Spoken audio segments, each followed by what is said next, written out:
pouvez patienter. Choisissez. Bonne journée à vous. Il a voulu être l'un des premiers à se faire vacciner. Mais visiblement, Daniel, 85 ans, n'est pas le seul à avoir eu cette idée. 5 jours avant le reste de la France, les portes du Palais des Congrès de Nancy ont ouvert. Et déjà, des seniors se précipitent dans ce centre de vaccination pour pouvoir recevoir leur injection. Ici, jusqu'à 10 personnes peuvent être accueillies en même temps. Un rythme soutenu pour répondre à chaque demande. Et elles sont nombreuses. C'est une sécurité parce que moi je sors plus une fois par semaine pour faire les courses et c'est tout. Hein. On ne sort plus jamais. Là, ça va vous permettre ce vaccin de... Alors, vous savez, on commence la dépression, elle n'est pas loin. Hein. Elle n'est pas loin. Surtout que mes enfants sont très loin. Mes petits-enfants et mes arrière-petits-enfants, pareil. Je ne vois plus personne. Là, comment vous avez... J'ai 4 arrière-petits-enfants, je ne les connais même pas. Un vaccin qui suscite une bonne dose d'espoir, celle de retrouver une vie plus normale. Je pique, hein. Oui. Un désir qui a poussé bon nombre de personnes âgées à sauter le pas. C'est en tout cas le ressenti de ce médecin au cours de ces derniers jours. Les patients que je voyais m'en parlaient spontanément beaucoup. Et quand c'était moi qui abordais le sujet, je voyais que les patients étaient finalement plutôt favorables. Ou ceux qui hésitaient, le fait d'en discuter, de savoir que moi j'y étais favorable, que je me ferais vacciner en temps voulu. Finalement, ça avait l'air de les convaincre. On n'en avait pas envie. Après la grippe, on a dit non, laisse tomber, on ne sera pas vacciné pour le coronavirus. Qu'est-ce qui vous a convaincu alors ? Je pense qu'il y a déjà des personnalités importantes qui se sont fait vacciner. Oui. Hein, c'est vrai. Ça joue quand même. Hein. La vaccination des plus de 75 ans a pris un peu d'avance car dans la région, le taux d'incidence est 25% supérieur au chiffre national. L'hôpital est particulièrement sollicité. La moitié des lits de réanimation sont occupés par des patients qui sont atteints par la Covid.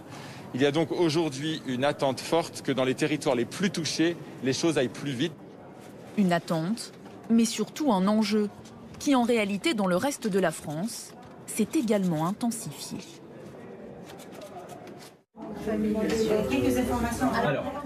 À 400 km de là, à Neuilly-sur-Seine, les téléphones de ce centre d'appel n'arrêtent pas de sonner. À midi, vous arrivez un quart d'heure avant, s'il vous plaît. Carte vitale et pièce d'identité. Oui, 13h20. C'est bon pour vous, madame ? 12 000 coups de fil ont été comptabilisés rien qu'en une journée. Tout le monde veut son rendez-vous dès lundi, date à laquelle la vaccination débutera dans la commune pour les 7 000 seniors qui y résident. Sauf que ça n'est pas si simple. On escomptait, sur la base des éléments qu'on avait reçus du ministère de la Santé, vacciner en gros 1500 à 2000 personnes par semaine. C'est le scénario minimum qu'on avait reçu du ministère. Mais on a appris au cours de l'après-midi qu'on ne disposerait que de 420 doses pour la semaine prochaine, ce qui nous oblige à repenser totalement notre dispositif de prise de rendez-vous. Un réajustement de taille, car sur les 800 rendez-vous déjà organisés, il va falloir en annuler quasiment la moitié.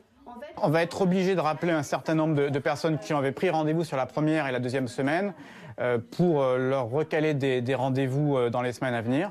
C'est vrai que pour nous, c'est 2 fois plus de travail finalement parce qu'on donne le premier rendez-vous et ensuite on doit rappeler les gens. C'est aussi une déception pour ces personnes-là parce qu'on rencontre quand même un certain nombre de personnes qui sont dans une détresse assez avancée. Toutes les villes des Hauts-de-Seine sont concernées par cette restriction. Alors forcément, elles s'interrogent. Et si le gouvernement avait été un peu trop optimiste en annonçant pouvoir vacciner tous les seniors à partir de lundi, alors que l'approvisionnement n'était pas suffisant? Même les hôpitaux de la région sont obligés de lever le pied sur les injections administrées aux soignants et de réserver une partie de leur stock aux seniors. Une organisation chaotique qui vient s'ajouter au raté de la journée de lancement des inscriptions sur les plateformes médicales. Jeudi matin, impossible notamment de se connecter sur santé.fr pour trouver le centre de vaccination le plus proche de chez soi. Voilà ce qu'indiquait le site tout au long de la journée. Un bug que le gouvernement a justifié. Le site a été bloqué volontairement et temporairement par le ministère de la Santé, le temps de rentrer tous les centres de vaccination répertoriés. Il sera opérationnel demain matin. Les inscriptions démarrent donc avec 1 jour de retard et parfois, il n'y a pas de rendez-vous avant plusieurs semaines. Pour l'instant, 0,5% de la population a déjà été vaccinée. Un chiffre encore bien dérisoire et surtout à la traîne par rapport à nos voisins européens. L'Italie, l'Espagne et l'Allemagne sont loin devant.